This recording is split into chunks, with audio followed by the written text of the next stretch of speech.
How to fix WhatsApp temporarily unavailable. Hello guys, if you want to fix this problem, first step, click settings, click apps and notifications, click apps and wait a second for loading.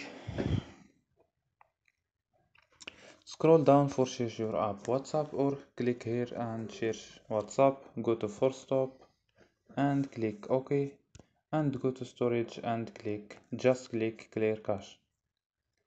After these steps, turn on airplane mode and turn off airplane mode, and you can restart your phone.